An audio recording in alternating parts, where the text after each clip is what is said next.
नमस्कार, कैसे हैं आप लोग। फ्रेंड्स, आज हम बात करने वाले हैं 9 ग्रहों में जो राहु केतु हैं उनके बारे में। हमारे 9 ग्रहों में राहु केतु को बहुत विशेष स्थान प्राप्त है, जबकि ये तो ग्रह है ही नहीं, छाया ग्रह इन्हें कहा जाता है। 9 ग्रहों में सूर्य, चंद्र, मंगल, बुध, गुरु, शुक्र और शनि है, जबकि राहु केतु के पास अपना कोई घर भी नहीं है, लेकिन जिस भाव में बैठते हैं, जिस घर में बैठते हैं, जिस राशि में बैठते हैं, उस पर अपना प्रभुत्व जमा लेते हैं। और इसके बावजूद यदि राहु केतु को हम सिर्फ 2 भावों में आके, तो ये गलत होगा, क्योंकि राहु और केतु जस्ट एक दूसरे के सामने बैठते हैं और ये 6 भावों को कवर करते हैं। इन दोनों के पास 3-3 दृष्टियां हैं। मान लीजिए लग्न में यदि राहु बैठे हैं तो पंचम नवम पर दृष्टि डालेंगे, सामने केतु बैठे हुए हैं, वो आपके पराक्रम और लाभ भाव पर दृष्टि डालेंगे। 6 भाव पूरे ब्लॉक कर देते हैं। बहुत पापी ग्रह है, हमारे जीवन को विस्तृत पूर्णतया तहस नहस करने का काम करते हैं। यदि कुंडली में शुभ भाव में बैठे हों, राजयोग बनाकर बैठे हों, तब तो ये अच्छे हो जाते हैं, अचानक वृद्धि के कारक होते हैं, और जिस ग्रह के साथ बैठते हैं उसके प्रभाव में कई गुना वृद्धि कर देते हैं। किंतु यदि निगेटिव, जरा भी निगेटिव होते हैं तो व्यक्ति के जीवन को अस्त व्यस्त और तहस नहस करने में कोई कोर कसर नहीं छोड़ते। इसलिए इनका प्रभाव हमारे जीवन पर बहुत ज्यादा व्यापक रूप से देखा जाता है। तो आज इसी बात पर हम चर्चा करने वाले हैं, आने वाले 5 सालों में आपके लिए किस तरीके से राहु रहने वाले हैं। तो बने रहिए हमारे साथ इस वीडियो में एंड तक। वीडियो बहुत ज्ञानवर्धक होने वाला है, आपको बहुत कुछ जानने के लिए मिलेगा। यदि आपके लग्न में 10 नंबर बना हुआ है तो ये राशिफल आपके लिए। यदि कुंडली में कहीं भी चंद्रमा के साथ 10 नंबर बना हुआ है तो भी ये राशिफल आपके लिए। कुंडली ना होने की स्थिति में आप इसे नाम राशि से भी देख सकते हैं। तो चलिए प्रारंभ करते हैं। तो सबसे पहले इस समय पर, वर्तमान समय पर जो बैठे हुए हैं आपके राहु देव, आपके पराक्रम भाव में बैठे हुए हैं, मीन राशि में बैठे हुए हैं। पराक्रम में ये अति विशिष्ट कारक होते हैं, किंतु क्या हुआ, आपको इसका प्रभाव नहीं मिल पा रहा है। क्यों नहीं मिल पा रहा? एक तो इन्होंने यहाँ से सीधे दृष्टि डालकर आपके भाग्य को अवरोधित किया। केतु देव वहां स्वयं बैठे हुए हैं। जैसा कि हम सभी लोग जानते हैं, राहु केतु एक ही असुर के 2 पार्ट है, एक दूसरे के जस्ट सामने बैठते हैं। केतु वैसे तो सर्वाधिक शुभ ग्रह है, किंतु उनके पास दिमाग नहीं है। वो आपको मोक्ष की ओर ले जाने का कार्य करते हैं, आपको धर्म से जोड़ने का कार्य करते हैं। लेकिन राहु की सीधी दृष्टि होने के कारण ये भी पापवत ही आपको प्रभाव देने लगते हैं। तो ये यहाँ से भाग्य को अवरुद्ध कर रहे थे, सीधे इनकी दृष्टि जा रही थी आपके लाभ पर।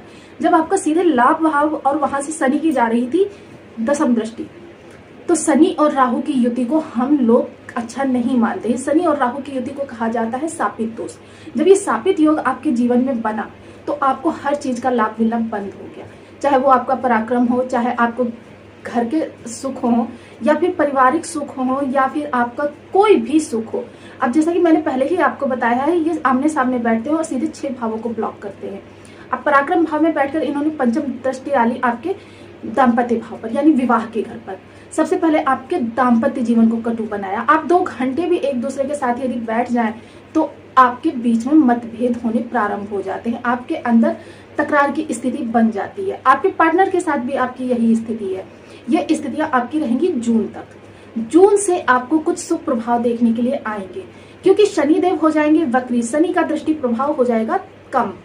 जब इनकी अवस्थाओं में अंतर ज्यादा हो जाता है तब आपको एक ही ग्रह का प्रभाव मिलता है, तो तब राहु का प्रभाव आपको मिलना प्रारंभ होगा। तब आपके राहु के प्रभावों में अच्छाई देखने के लिए आएगी, निगेटिविटी बनी रहेंगी। भाग्य से आपको दूर करने का इन्होंने जो प्रयास किया था, तो भाग्य को आपके अचानक कभी कभी वृद्धि होती हुई दिखाई देगी।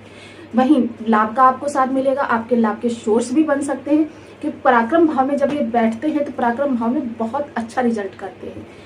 इसके साथ ही देखिए 28 मई 2025 को ये अपना राशि परिवर्तन कर देंगे। 28 मई 2025 को जब ये अपना राशि परिवर्तन कर देंगे तब ये वक्री अवस्था में आ जाएंगे आपके धन भाव में। धन भाव में ये आ जाएंगे शनि के घर राशि में। शनिवत कार्य करते हैं राहु, दूसरे शनि के उसमें आ जाएंगे। तब आपको इनके फल जो है, रिजल्ट बहुत सने मिलेंगे, बहुत ही स्लो।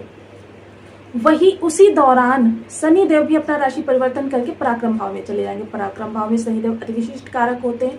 आपको शनि देव का तो रिजल्ट अच्छा मिलेगा, किंतु राहु के प्रभाव आपको बहुत सने मिलेंगे। दूसरे क्या होगा, सबसे पहले तो आपकी वाणी अनियंत्रित होगी, असंयमित होगी। आपकी वाणी का प्रभाव लोगों पे बहुत कटु देखने में आएगा। आपकी वाणी जो होगी इस तरीके की होगी कि लोगों को इतने मतलब सत्य बोलेगी, लेकिन मुंह पर बोलेगी और लोगों से विवाद, कटाक्ष जिसे बोलते हैं, कटाक्ष करने वाली होगी। कटाक्ष करके आपने लोगों से शत्रुता मोल लेगी।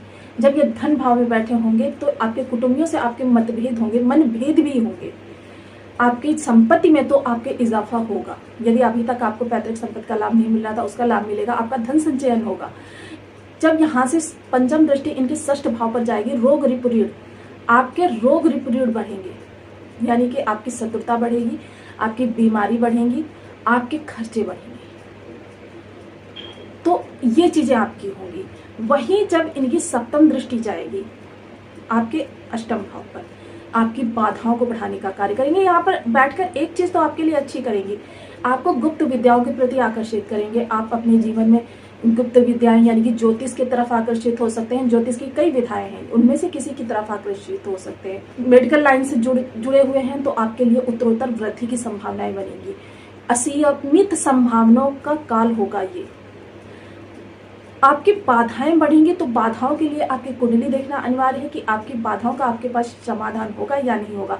बाधाएं तो बढ़ाने का कार्य ये करेंगे। देखिए, जब किसी शुभ ग्रह की दृष्टि होगी तो यानी आपके पास समाधान भी होगा।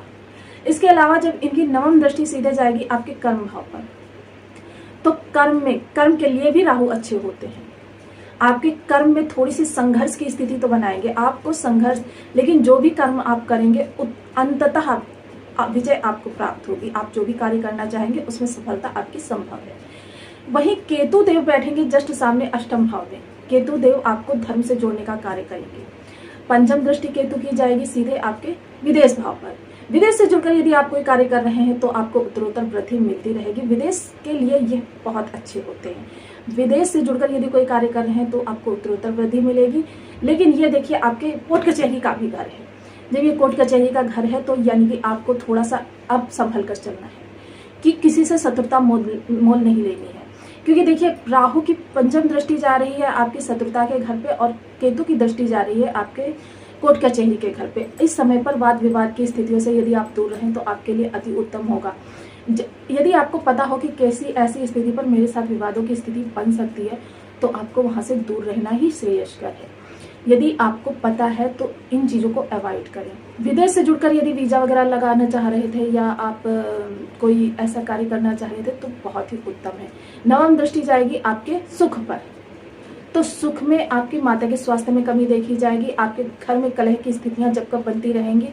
आप जितना अपने घर को संभालने का प्रयास करेंगे उतना ही आपको लगेगा कि रिश्ते बिखर रहे हैं। तो यहाँ पर अब इनके उपायों की बात भी कर लेते हैं। उपाय इनके लिए बहुत जरूरी है। जब हम इनके उपायों को करते रहते हैं तो हमें जीवन में ऐसा लगता है कि इनके प्रभावों में कमी आ रही है। या तो आप गुरु को बलि कर लीजिए तो इनके प्रभावों में कमी आ जाएगी, या फिर आप ओम राम राहवे नमः, ओम किम केतवे नमः, एक माला का इनका प्रतिदिन का जाप करें। ज्यादा कर सकते हैं तो अति उत्तम होगा। देखिए, जब इनके हम जाप करते रहते हैं तो ये अपनी अशुभता को हमारे लिए त्याग देते हैं। तिल के तेल का दीपक शनि मंदिर में, पीपल वृक्ष के नीचे या फिर अपने घर की मुख्य द्वार की चौखट पर प्रति शनिवार को जलाएं। इससे भी राहु के प्रभावों में कमी देखने में आएगी। इसके अलावा अपनी थाली में से एक ग्रास कौवों के लिए अवश्य निकालें। नारियल एक जटा वाला लें, उस पर 3 बार काले धागे को लपेटकर 3 गांठ लगाकर अपने सिर से एंटी क्लॉकवाइज 7 बार उतारकर शनि मंदिर में शनिदेव के चरणों में प्रत्येक शनिवार को समर्पित करें। ऐसा करने से आपको राहु के निगेटिव प्रभावों से मुक्ति मिलेगी, पॉजिटिविटी बढ़ेगी। तो आपको वीडियो कैसी लगी मुझे कमेंट बॉक्स में जरूर बताएं। चैनल पर न्यू है तो प्लीज वीडियो को लाइक शेयर, चैनल को सब्सक्राइब करना बिल्कुल ना भूलें। मिलती हूँ नेक्स्ट वीडियो में, तब तक के लिए नमस्कार। अपना ध्यान रखें, स्वस्थ रहें, मस्त रहें।